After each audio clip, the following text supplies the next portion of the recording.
And I'm like, why would I ever stop? I keep finding more evidence of God's holy name. Why would I stop? There we are. Shalom all. Hi, y'all. This is Nehemiah Gordon, and here I am with Deb, and we are at the world headquarters of Makor Hebrew Foundation at Deb's house.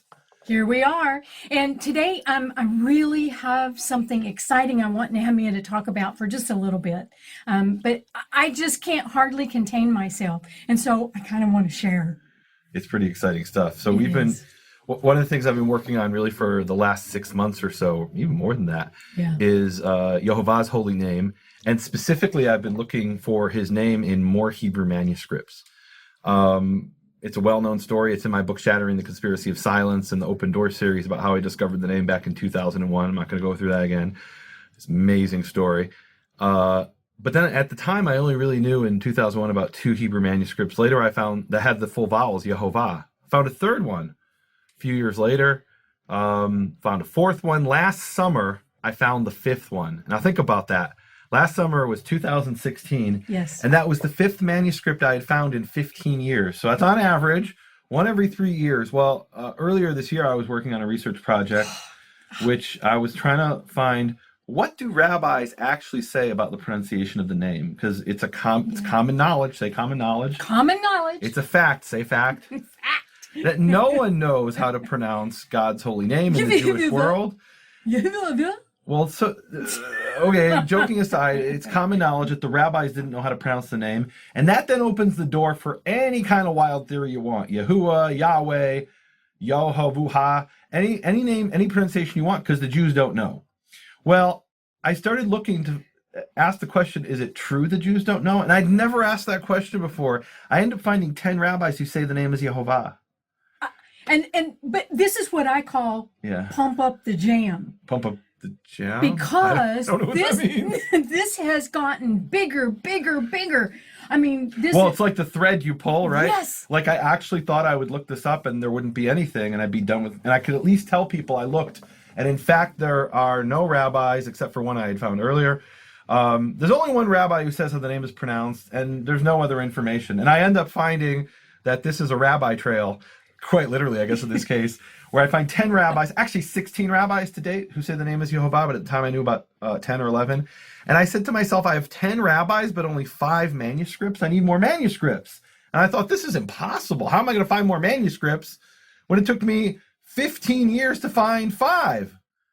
So I start looking, and my goal is to get to 10. Well, as of this morning, when we're recording this here in San Antone, we have over 90 manuscripts with the full vowels Yehovah. And here's the thing about this. This is huge. Yeah. Okay, there's a couple of things here. Yeah. First of all, you're looking at manuscripts that no one else has looked at. Right. That's actually true. Meaning that it turns out there's over 1,500 early Bible manuscripts, many of which are early, and some of them it'll say all kinds of information in this catalog in Jerusalem. It's a catalog of all the Bible manuscripts actually all the Hebrew manuscripts in the world. And as we're looking through the catalog, a lot of them have they're full of notes that people have studied them. And then I come across all these manuscripts where it says unknown date, and it has no information. And what that tells me is no one actually has ever studied these manuscripts. I mean, it's unbelievable. There's hundreds. I had a hard time with that. It's like, hundreds of manuscripts no one's really studied. No, wait a minute. Now there's a couple of things with this. First of all, nobody's looked. Number 2, a lot of them weren't available to be looked at. You know what really blew me away about the 10 rabbis who say the name is the first one I found. It was a rabbi named Maharam, Rabbi Meir of Lublin, and it literally took me 30 seconds doing a search. I have this database which has 100,000 Hebrew books that are digitized and searchable. Cost me about $1,000 over the years with all the updates. The Bar-Ilan database, and I did a search in it looking for, is there anybody who says how to pronounce the name? I'm sure there isn't, but let me just say I looked. And within 30 seconds, I found a rabbi who says straight out the name is Yehovah with the vowels Shvach, Olam, Kamatz. He calls out the vowels by name. These vowels have names. Right. So there's indisputable. It's as definitive and unequivocal as it could possibly be. The name is Yehovah, according to this rabbi. And I thought, well, wait a minute. I've read every book there is on the name that I could get my hands on. I've read whole shelves in literally in libraries, in university libraries, on how to pronounce the name, and nobody's ever brought this up. And what that tells me is nobody ever looked. It's so Nobody ever looked in mind-boggling. Jewish sources to say how did the Jews pronounce the name, because we know the rabbis don't know how to pronounce it, except at least they think they do. Yeah. Some of them say we know how to pronounce it, and it's Yehovah, which blew my mind. And it's the same thing now with these manuscripts. I'm studying these manuscripts, and I'm finding some really interesting things. So one of the new discoveries, this is hot off the presses, guys. I don't even know if I should tell them this. Should I tell them? Yeah. Okay, I was sharing with you and your husband Tim this morning that there are manuscripts where now most manuscripts, as I've explained in the past, usually there's a missing vowel, and every once in a while you find that there's this full set of vowels. For example, now we know in the Aleppo Codex, which is approximately 600 pages that have survived, that the name usually 99 point, I don't know what percent of the time, there's a missing vowel and the name is actually unpronounceable. And then 6 times that we've discovered it appears with the full vowels. In the Aleppo Codex. In the Aleppo Codex, the most accurate, important manuscript of the Bible in Hebrew. So that means on average, once every 100 pages, it has the full vowels. Well, so here's the new, and that's normal. That's in most manuscripts, and it's very rare that every once in a while the scribe slipped up and put in the full vowels. But here's the new discovery we didn't know about until really the last few months. About 1 in 5 manuscripts, and look, that percentage may change as we study more, right? But approximately at this point, about 1 in 5 manuscripts not only has it once every 100 pages, but consistently has the name with full vowels. Meaning almost not every place, because, the scribes weren't that consistent in this particular matter, but almost in every instance where they have vowels and they have the name, they put in the full vowels as Yahweh. No, never as Yahweh, as Yehovah. And here's the thing, I've never found so far a Hebrew manuscript that has Yahweh. Well, of course. Not a Jewish Hebrew manuscript. No. But I have found Yehovah now in over 90 manuscripts, and about 20, give or take, of them have Yehovah repeatedly, consistently, almost every time it has a name. And that's really interesting, because I've had people say, wow, that was just 3 manuscripts, Aleppo Codex, Leningrad Codex, and this Cairo Codex of the Prophets, and the scribe slipped up a few times. So what are we talking about? We're going to know God's holy name from a handful of mistakes, meaning the mistake was they told us what the full vowels were, so it's kind of an important mistake. It is.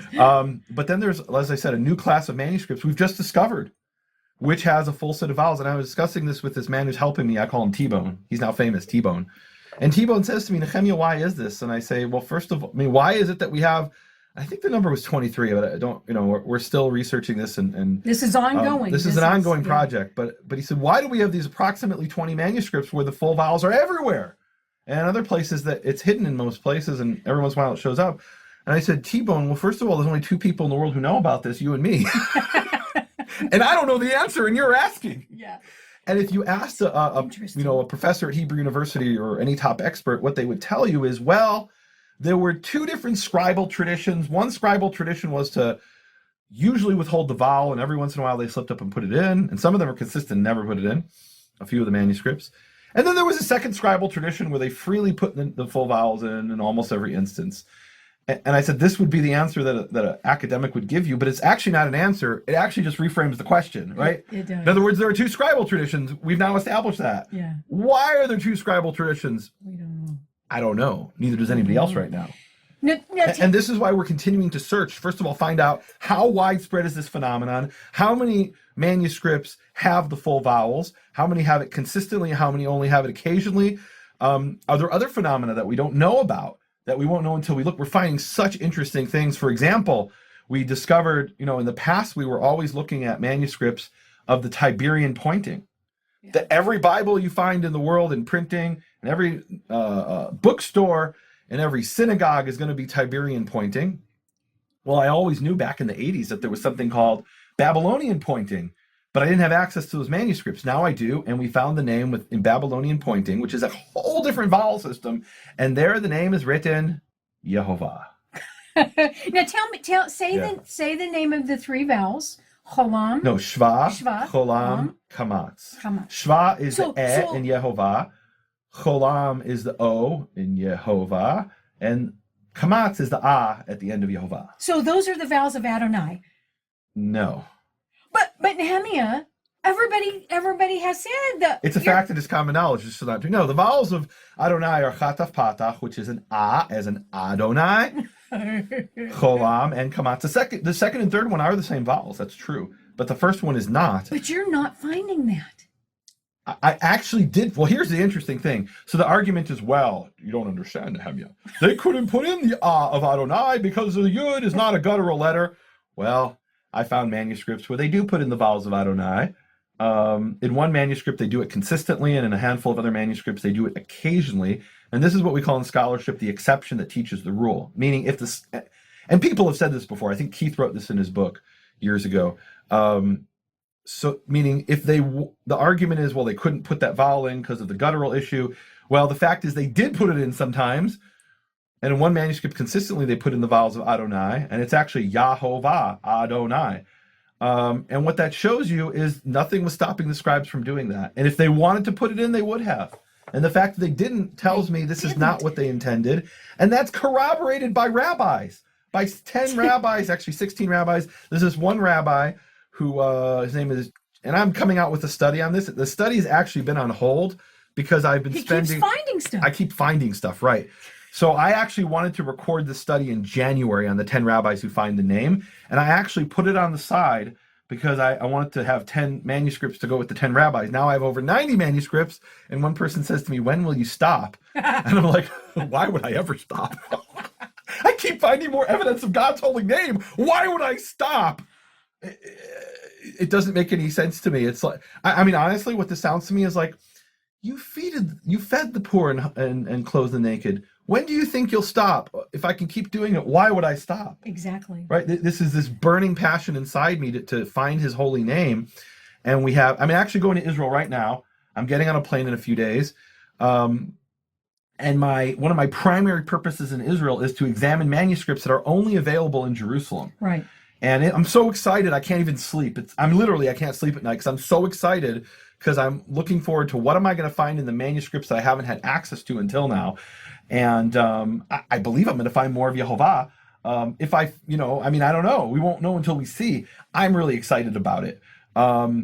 This is very exciting stuff. I literally can't sleep some nights. The way Keith describes it, he says, Nehemiah, do you know what that's called in my tradition? I say, no, what, Keith? He said, what in my tradition, that's called being arrested by the Spirit. So, okay. Well, I certainly am because I feel like this is the biggest thing. I feel like this is the biggest thing ever. I really do, Nehemiah. Yeah. Finding the name of God with the full vowels everywhere. And now it's corroborated by rabbis because this was the argument. Oh, Nehemiah, you're so silly. Don't you know that those are the vowels of Adonai? And all the Jews know that. You're just, and it's really cute because what they were able to say before I came along is, well, those were the stupid Christians who mistook those for the vowels of the name, and they're actually the vowels of Adonai. Well, I'm a Jew, studied at Hebrew University, I have my master's degree from there. And now it's corroborated. And what's really cool, Deb, is I found rabbis who wrote hundreds of years ago the things that I wrote a paper about this. It's online somewhere. I don't even think it's on my website. I actually don't know where it is. There's a paper I wrote on the pronunciation of the name. It's a 2-part paper. It's all over the internet. And things I wrote in that paper, I mean, some of the things were actually wrong, but 90% or plus of it was right. And some of those things are corroborated by rabbis who wrote these things hundreds of years ago. For example, there's a rabbi named Jacob Bachrach who in 1890 says almost exactly the things that I say concerning the prepositions and where the vowels are the vowels of Elohim. And then there's a rabbi in 1834 named Shadal or Samuel David Luzzatto who says, again, some of the same things I said about 15 years ago. So I feel a little bit vindicated. But, hey, great minds think alike. I don't accept it because they say it. I accept it because it fits what I found in the Bible. Right. The Bible is the bottom line. I'm fine. This was my prayer for years. Father, I'm paraphrasing, right? But my prayer for years was, Father, when I stand before you in the day of judgment and you say, why did you pronounce the name that way? I'll be able to say to the Creator, this is how I found it written in black and white in the manuscripts of your word. Amen. As preserved by the scribes who preserved the oracles of God. Amen. And then I have that, right? I can say, look, this is how it was written. It wasn't my theory. It wasn't my opinion. It's written this way. This is how it was preserved by your scribes. And And that's all we have. All we have is evidence. You know, one of the ideas of conspiracy theory is whatever there isn't evidence for, that's what we're going to believe, right? The less evidence for something, the better, because then we can make up anything we want. Exactly. I want to see what evidence is and what it points to and follow that evidence. And the evidence we're finding both in Bible manuscripts and in the writings of rabbis is that the name is Yehovah. Hallelujah. Praise your holy name, It's Yehovah. right there in black and white. And It's I, exciting. who know nothing, you told me the passage. Yeah. I was able to go online to the Aleppo Codex, which Yeah. is online, go to that passage, and I myself, with my eyes, Yeah. found Isn't that amazing? the name of Yehovah Isn't it right there ama- with the vowels. So here's what's amazing about that. So people come out with opinions and theories all the time. And it comes down to, well, you just have to believe us because we are the authority with our scholarship. But you can't see it for yourself. And look, to be fair, that's how it was until very recently. In other words, I would say it's in the Aleppo Codex. Good luck go finding the Aleppo Codex. You could go to Jerusalem and ask to get into the vault, or there was a printed edition of which they made 600 copies in the world. Back in 2003, when Reggie White was in Israel, he bought me a copy. Cost him $675. Okay. And there were only 600 copies in the world. So I would tell you it's in the Aleppo Codex, and you just have to believe me or not believe me. Now you can go online and see the photographs of the And I Aleppo Codex did. for yourself And I in did. high resolution. You don't have to, please don't believe me. Go look for yourself. Have that encounter with the creator of the universe and his name directly, not Exactly. through me. Go see it I for shouldn't be your yourself. intermediary. Exactly. She shouldn't be your intermediary. No. Go look for yourself at the name. It's so beautiful. I'm just this little old woman in San Antonio, Texas. San Antone. Who knows nothing, and I can go see it for myself, the name of my creator. Isn't that And that's amazing? why I'm so excited about this, because I don't know how to convey to people how big this is. It is amazing. This has not Hallelujah. been done before. There was even a reason that it couldn't have been done before, because these things weren't available. And now, some way, somehow, Yehovah is making the technology, all of that is coming together. And now I can go see it for myself. And you're finding it over and over and over and over. So, you know, it's really powerful to me as we're discussing this, I'm thinking about this. So when they stood at the foot of Mount Sinai, and I remember sharing this with my Chinese students. Oh, cool. I explained to my Chinese students how I said my ancestors were slaves in Egypt. And of course, I was presenting to them my culture. So I'd have to say, we believe our ancestors were slaves in Egypt. You know, because they can't argue with what we believe. They could say, oh, Meo Shangdi, there's no such thing as God. But they can't argue with what the Jewish people believe about their history. So I'd say we believe that our ancestors were slaves in Egypt, and our God took us out of Egypt and took us to a mountain, and we stood at the foot of the mountain, and he called out, Wojiao Yehovah, my name is Yehovah, or actually, literally, Anochi Yehovah, I am Yehovah. And every Israelite, man, you know, at first they went to Moses and said, what is his name? And they had to believe him, because they didn't hear it themselves. But then they heard it themselves in Sinai. And what's really powerful, I'm just realizing as I'm sharing this, what's so powerful about that is Moses asks for signs, and he gets 3 signs, the leprosy and the blood, etc. But the sign that was the definitive sign, read it for yourself in the early chapters of Exodus, is that you will come and worship me at this mountain. And when they came to worship at the mountain, they heard the first 2 words, Anochi, I am, Yehovah. Those were the first 2 words. Every Israelite, man, woman, and child, up to that point, they had to believe Moses. From that moment on, don't believe Moses anymore. We heard it for ourselves with our own 2 ears. And now we've heard it from the Creator. And that's what I want for you to hear this for yourselves. Don't believe it because I said it. Go see it for yourselves. You have an opportunity your ancestors didn't have. You know, I was talking to T-Bone, the guy helping us with this research. And I said, do you realize, T-Bone, that 100 years ago, if I wanted to study the Aleppo Codex, I'd have to get on a boat to Syria, to Aleppo, which wasn't much safer back then than it is now. No, it actually wasn't. Yeah, wow. Right? You can't go now. Because 1917 was World War I, where they were committing genocide in that area against the Armenians. It was the full-blown war. I'd get on a boat, I'd bribe the local rabbi, and if I'm lucky, he'll take the money and let me have 5 minutes with the Aleppo Codex. Now I go online to aleppocodex.org, and I can see the whole thing and study it. And I can too. It's amazing. And then, I mean, this is just so powerful what's happening. I believe this is a fulfillment of Daniel, and it's part of the ingathering of the exile, that God's brought his Amen. people back to the land. He's restored the language, beginning to restore Jewish sovereignty in the land. Say beginning. We're not done. No, we're not there. And part of that is restoring his name. And this has been a gradual process. I didn't start it. Mordechai Alfandari, who was my mentor, he wrote a paper in 1950. Now, I don't think he pronounced the name right because he didn't have the $1,000 database from Bar-Ilan University with 100,000 books. Right. They didn't have access to the Aleppo Codex. They thought it was destroyed in 1950. They didn't, there's They a lot of didn't things they didn't even know. know. But, based on the best of his understanding, we were to call on the name, and he pronounced it the best he could. And I believe this was a link in the chain, and that's all I am, a small little link. That's And you neat. guys can be a link in the chain too by going and looking at these manuscripts and seeing for yourself in the restoration. You can be part of that. In my journey, in my personal journey, the thing that overtook me Yeah. was learning the name, hearing the name, Mhm. January 30th, 2005, out of your mouth. Wow. And it became so big for me and my husband. It just, I don't know, all encompassing, I mean, when you said it, it was like something happened inside that I can't explain. And it just became so big. And then you're finding all of this stuff now. I mean, and you didn't even have the ability to find it before. Even a year ago, this Yeah. literally wasn't possible to do what I'm doing today.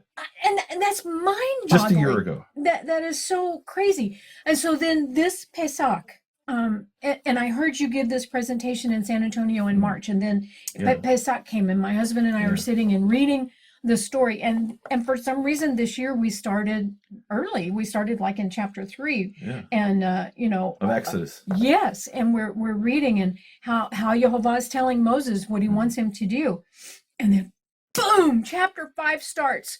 Moses walks into Pharaoh and says, "Yehovah, God of Israel," and Pharaoh's like, He probably- unfurls the papyrus, or his probably his Guy standing magicians unfurl the papyrus, and they say, "I don't know the name of Yehovah." Right? And in English, I don't know the name of the Lord. He looks at that and he says, "Well, here's a list of all the names of the Hittite gods and the Canaanite gods and the sun Egyptian gods, gods, and this god." Yehovah's not in this list. Mm-mm. No. Who's that? We're going to let go of our slaves because of some god we never heard of? Well, okay, you're going to find out. You're going to find out. So Amazing. we're finding the name of Yehovah in black and white. Mhm. And I believe that is in black and white for me to see. And I believe that now the rest of it, Mm. And you know what? Is there What comes to mind for me is and real. the curse of Jeremiah 44. And I don't understand how I've never heard this preached. But Jeremiah 44 is a curse upon the Jews of the exile. And the curse there is because you rebelled. I'm paraphrasing. Look it up, guys. I think it's like 26 or somewhere around there. Jeremiah 44. He says, I swear by my great name, and the curse he places upon the Jews is that in the exile they will no longer speak his name. And And he's didn't. talking immediately about the Jews in Egypt in the time of the first exile, no question about it. But lo and behold, we go into exile and we no longer speak his name for nearly 2,000 years. And now we're being gathered in and the name is being restored. the name is well, and here's the thing. If Moses walked into Pharaoh and said, "Yehovah, God of Israel," and now we're able to see it and the world is able to see it, Yeah. this is bigger.